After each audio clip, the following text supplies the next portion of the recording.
السلام علیکم ناظرین، آپ دیکھ رہے ہیں اے بی سی نیوز اور میں ہوں آپ کا میزبان سید نوید قاضمی۔ موجود ہیں آج اموات کی نیلم میں۔ آج مسلم کانفرنس کی طرف سے ایک ریلی نکالی گئی ہے جس کی صدارت سید ثقلین فدا کاظمی صاحب کر رہے تھے اور شمیم صاحبہ کر رہی تھی۔ ہمارے ساتھ موجود ہیں سابق وزیر اعظم جو 2 بار سابق وزیر اعظم رہ چکے ہیں، سردار عتیق احمد خان صاحب، ان سے بات چیت کرتے ہیں۔ السلام علیکم سر۔ وعلیکم السلام۔ سر، یہ آپ نے کیا کر دیا؟ برج الٹا کے رکھ دیے۔ جو کام شاہ صاحب نہیں کر سکے، میاں عبد الوحید صاحب نہیں کر سکے، آپ نے کر دی اور ایک کامیاب ریلی نکال دی آپ نے۔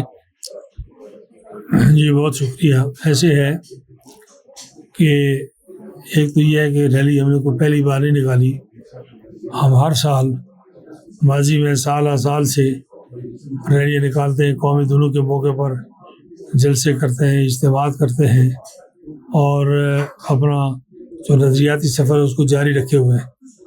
لیکن یہ پچھلے چند مہینے پہلے آزاد کشمیر میں جو حالات پیدا کیے گئے ان کے بارے میں ہماری رائے یہ ہے کہ وہ آزاد کشمیر میں نظریاتی انتشار پیدا کرنے کے لیے، افراتفری پیدا کرنے کے لیے، بدامنی پیدا کرنے کے لیے، ہنگامہ آرائی پیدا کرنے کے لیے اور نظریاتی عدم استحکام پیدا کرنے کے لیے اور آٹے چینی بجلی کے نام پر فتنہ اور فساد برپا کرنے کے لیے وہ سلسلہ کیا گیا۔ اس کا پھر بہت نقصان پہنچا آزاد ریاست کو کہ اس ہنگامہ آرائی کے دوران پاکستان کا پرچم، اس کی بے حرمتی کی گئی، کوالے کے مقام پر پاکستان کا پرچم اتار کے نیچے پھینک دیا گیا اور مسلح افواج پاکستان کو گالیاں دی گئی، پاکستان کو برا بھلا کہا گیا۔ جو تحریک آزادی کشمیر کے ہیروز ہیں ان کے بارے میں بدزبانی کی گئی۔ تو اس طرح یہ سارا نقشہ ہمارے سامنے آ گیا اور مسلم کانفرنس کے لیے ایک بڑا چیلنج تھا کہ وہ کیا کریں۔ جیسے آپ نے کہا کہ یہ بات ٹھیک ہے کہ ہم یہ بھی سوچ رہے تھے کہ دوسری جو جماعتیں ہیں وہ ساری ہم سے بڑی جماعتیں ہیں۔ ہمارے پاس اسمبلی میں ایک سیٹ ہے، پچھلے 15-20 سال سے ہم بدترین قسم کی اپوزیشن میں ہیں، ہمارے کارکن پس رہے ہیں، مشکل حالات میں ہیں، ہمارے ساتھ تعلق رکھنے والے جو سرکاری ملازمین ہیں وہ در کی ٹھوکریں کھا رہے ہیں اور تعمیر و ترقی میں مسلم کانفرنس کو باہر رکھا جا رہا ہے اور حکومت جو ہے وہ اپنی من پسند کا سلسلہ پچھلے 12-15 سال سے کر رہی ہے۔ ایسے حالات میں ہمارے لیے بہتر بات یہ تھی کہ ہم انتظار کرتے کہ ہم سے بڑی جماعتیں جو ہیں وہ ریلیاں نکالتی، وہ جلسے کرتی، وہ رد عمل دیتی، وہ پاکستان کا پرچم لہراتی، وہ پاکستان کی پرچم بردار ریلیاں نکالتی اور وہ اس صورتحال کا مقابلہ کرتی۔ لیکن ہم نے دیکھا کہ بہت دنوں تک یہ کام کسی نے نہیں کیا، حتیٰ کہ جو پاکستان کا پرچم کوہلے گرایا گیا وہ 4 دن تک نیچے رہا، اس کو کسی نے اوپر اٹھانے کی ہمت نہیں کی، جرت نہیں کی۔ اور آزاد کشمیر میں ویسے خوف و ہراس کی فضا تھی۔ سرکاری افسروں نے، سیکٹریز تک ایسے لوگ ہیں جنہوں نے اپنی سرکاری گاڑی استعمال کرنی شروع کر دی تھی، جگہ جگہ ہنگامہ آرائی تھی، تلخی ترشی تھی۔ اس وقت پھر ہم نے کوالہ میں پاکستان کا پرچم چڑھایا اور ہم نے فیصلہ کیا ریلیاں، جیسے میں نے کہا کہ ہم ہر سال نکالتے ہیں۔ پچھلے سال ہم نے 24 مئی کو ریلی نکالی تھی، اس سال ہم نے 25 مئی کو ریلی نکالی، لیکن یہ ضرور پیدا ہو گئی کہ یہ ریلیاں ہم ہر جگہ نکالیں۔ چنانچہ پہلے ہم نے مظفر آباد، پھر پونچھ، پھر باغ اور پھر نیلم کی ریلی کا اہتمام کیا اور اللہ تعالیٰ کا لاکھ لاکھ شکر ہے اور میں نیلم کے لوگوں کا شکریہ ادا کرتا ہوں، شمیم علی ملک صاحبہ کا، ثقلین فدا کاظمی کا اور ان کی ساری ٹیم کا جو یہاں متحرک رہی ہے۔ ان کے ساتھ خواتین تھیں، مرد تھے، بزرگ تھے اور یہ لوگ جو ہے دن رات محنت کرتے رہے اور اس کے نتیجے میں پرانے مسلم کانفرنس کے کارکنوں سے انہوں نے روابط کیے، جماعت صاحب لوگوں سے رابطہ کیا۔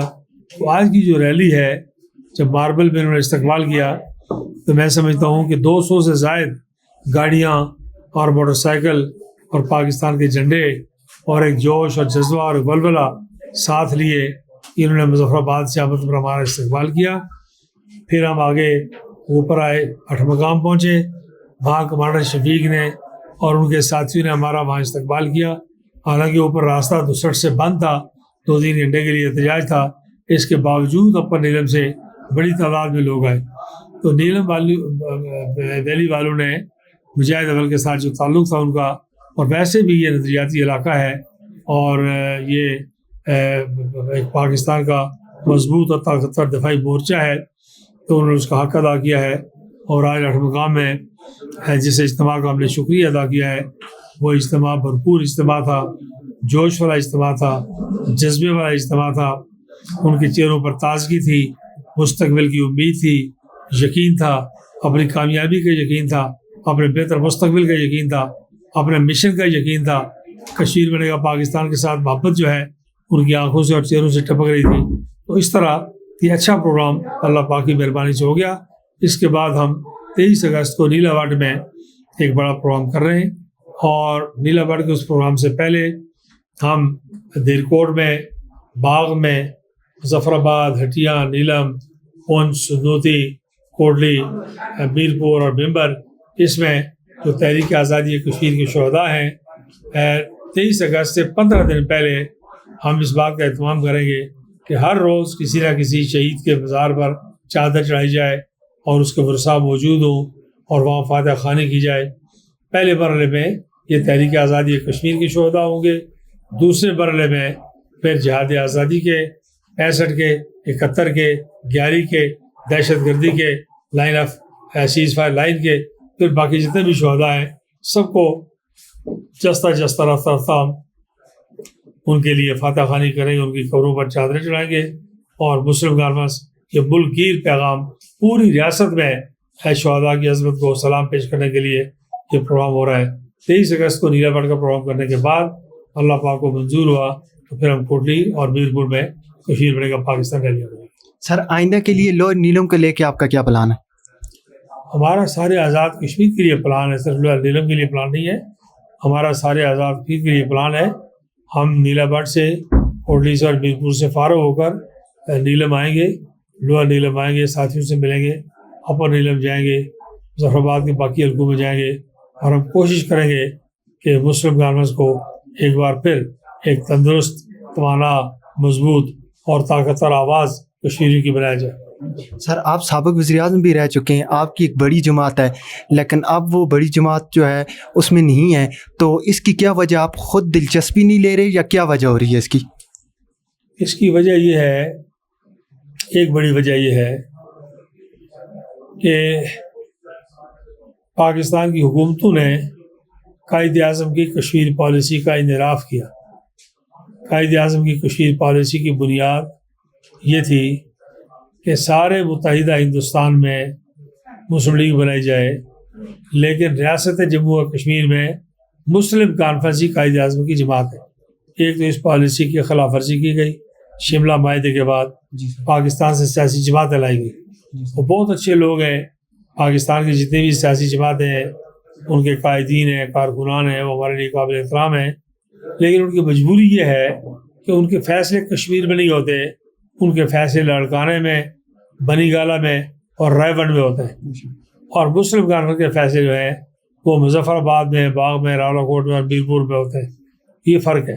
تو اس لیے مسلم کانفرنس کو کمزور کیا گیا, مسلم کانفرنس کو گن پوائنٹ پر توڑا گیا, مسلم کانفرنس کے لوگوں کو دوسری جماعتوں میں شامل کیا گیا, اور تمام جماعتیں جو بنی ہیں مسلم کانفرنس کو توڑ کر پہلے پیپلز پارٹی بنی, پھر مسلم کانفرنس سے بندے نکلے اور جماعت اسلامی بنی, پھر مسلم کانفرنس سے بندوں کو نکال کر نواز لیگ بنی, پھر مسلم کانفرنس سے بندوں کو نکال کر پی ٹی آئی بنی, اور ان سب کا حال جو ہے آپ کے سامنے ہے. اس لیے مسلم کانفرنس کمزور ہوئی نہیں, مسلم کانفرنس کو کمزور کیا گیا باضابطہ طور پر, منصوبہ بندی کے طور پر, ہندوستان کو خوش کرنے کے لیے, مسئلہ کشمیر پر سودے بازی کرنے کے لیے, آزاد کشمیر کی حیثیت تبدیل کرنے کے لیے, اور آزاد کشمیر کی داخلی خود مختاری ختم کرنے کے لیے. راستے میں سب سے بڑی رکاوٹ مسلم کانفرنس تھی, اور آج بھی ہم ہیں اللہ کے فضل و کرم سے. اس رکاوٹ کو ہٹانے کے لیے اسے کمزور کیا گیا, یہ کمزور ہوئی نہیں. سر آزاد کشمیر میں جو اس وقت گورنمنٹ چل رہی ہے وہ مل کے ساری جماعت آپس میں انہوں نے کی ہے, تو آپ گورنمنٹ کا ایسا کیوں نہیں بنے؟ دیکھیے ایسے ہے کہ یہ گورنمنٹ کسی سیاسی جماعت کی حکومت نہیں ہے. ٹھیک سر. میں سیاسی کارکن ہوں, سیاست پر یقین رکھتا ہوں اور سیاسی جماعتوں پر یقین رکھتا ہوں اور سیاسی جماعتی نظام پر یقین رکھتا ہوں. میں غیر جماعتی کام کاج میں شریک ہونا میرے لیے, میرے سیاسی کیریئر کے لیے کسی طور پر اس بات کا میں روادار نہیں ہو سکتا کہ میں سیاست میں ہوتے ہوئے غیر سیاسی کام کروں. تو جو حکومت کسی سیاسی جماعت کی ہوگی اور سیاسی کام کر رہی ہوگی تو اس کے لیے بات کرنی اور بات ہے, اور جو غیر سیاسی حکومت ہے, غیر جماعتی حکومت ہے, اس کے لیے معاملہ مختلف. سر راجہ فاروق حیدر صاحب نے پریس کانفرنس کی, انہوں نے کہا کہ ہم وزیر اعظم کے خلاف عدم اعتماد لا رہے ہیں, تو کیا ہم وقت کے ساتھ ساتھ آگے ان ہاؤس تبدیلی دیکھ رہے ہیں, کیا وزیر اعظم کو ہم جاتے ہوئے دیکھ رہے ہیں کہ نہیں؟ اس کے بارے میں آپ ہمیں کچھ بتا سکتے ہیں؟ دیکھیے راجہ فاروق حیدر صاحب نے, ان کا کوئی ذاتی اختلاف ہوگا جی سر, لیکن ان کی ساری جماعت حکومت میں بیٹھی ہوئی ہے, نمبر 1. اور نمبر 2, راجہ فاروق حیدر خان صاحب کے جتنے قریبی ساتھی تھے, بہت قریبی ساتھی, ان کی کچن کابینہ کے ساتھی, انہوں نے دوسرے دن پریس کانفرنس کر دی. کرنل وقار صاحب نے, قادری صاحب نے بہت سخت پریس کانفرنس کی راجہ فاروق حیدر صاحب کے خلاف دوسرے ہی دن. تو اس لیے وہ ان کی اپنا جماعت کا معاملہ ہے. عدم اعتماد پہلے جماعت ان کی تیار ہوگی تو کریں گے, باہر سے تو عدم اعتماد نہیں ہو سکتا. اچھا سر, میرا آج آپ سے آخری سوال ہے یہ کہ آپ مجھے بتائیں آزاد کشمیر میں اس وقت گورنمنٹ کس کی ہے؟ آزاد کشمیر میں چودھری انوار الحق صاحب کی حکومت ہے اور 40-50 وزیروں کی حکومت ہے, 3-4 جماعتوں کی حکومت ہے اور عملی طور پر غیر جماعتی حکومت. اچھا سر, مجھے یہ بات بتا دیں کہ یہ جو آئندہ جو ایک واقعہ پیش آ رہا ہے آزاد کشمیر بھر میں اور نیلم میں بھی کہ حادثات ہو رہے ہیں اور اس میں گاڑیوں کی پکڑ دکڑ ہو رہی ہے, آپ نے آتے وقت راستہ بھی دیکھا, آپ کے خیال میں گاڑیوں کی پکڑ دکڑ سے بہتر نہیں ہے کہ راستے کی کوئی صورتحال نکالی جائے, اس کو مینٹین کیا جائے یا کچھ سیفٹی وال وغیرہ لگائے جائیں؟ دیکھیے بیٹے, دونوں باتیں. بعض گاڑیاں ایسی ہیں جو بالکل چلنے اور چلانے کے قابل نہیں ہیں. کسی کی مجبوری ہو سکتی ہے وہ گاڑی چلانا, کسی کا شوق ہو سکتا ہے, کسی کا روزگار ہو سکتا ہے, لیکن بعض گاڑیاں بالکل سڑک پر لانے کے قابل نہیں ہیں, سال سے وہ ناقابل استعمال ہو چکی ہیں. اس لیے ان کے بارے میں حکومت کو نوٹس لینا چاہیے. رہی بات راستے ٹھیک کرنے کی, تو یہ جو راستہ آپ جس پر آپ بیٹھے ہوئے ہیں, آپ کی پیدائش سے پہلے کی بات ہے کہ یہاں جب میں آیا تھا بس میں MSF کا یونٹ بنانے کے لیے, تو میں 8 گھنٹے میں 8 مقام آیا تھا. 8 گھنٹے میں بس پر بیٹھ کر مظفر آباد سے 8 مقام, ادھر کوٹن سے 8 مقام میں 8 گھنٹے میں آیا تھا. چھوٹا سا لڑکا تھا اور 8 مقام کا پہلا یونٹ تھا MSF کا جو میں نے آ کے بنایا تھا. میرے ساتھ 2-4 اور نوجوان بھی تھے. تو وہ ابھی یہ سڑک ہم نے بنوائی ہے, چائنیز سے بنوائی ہے. ابھی 8 مقام آپ 2 گھنٹے میں آتے ہیں. تو راستے یقیناً ٹھیک ہوئے ہیں, سائڈوں کے راستے بھی ٹھیک ہوئے ہیں. اور دوسری بات یہ ہے کہ راستے ٹھیک نہ ہونے کی ایک بڑی وجہ ہندوستان کی فائرنگ تھی. اب اگر فائرنگ کچھ عرصہ بند رہے تو ٹورزم کے لیے ہمیں یہ سائڈوں کی سڑکیں ساری ٹھیک کرنی چاہیے. آپ کا سوال ٹھیک ہے, راستے بھی بالکل ٹھیک ہونے چاہیے. راستے بھی خراب ہیں, وہ بھی حادثات کا سبب ہیں, لیکن گاڑیوں کی بہت بری حالت ہے, ان کو ٹھیک کرنا چاہیے. جی, ہمارے ساتھ موجود تھے سابق وزیر اعظم سردار عتیق احمد خان صاحب. سر بہت بہت شکریہ آپ کے قیمتی وقت کے لیے. شکریہ, جزاک اللہ.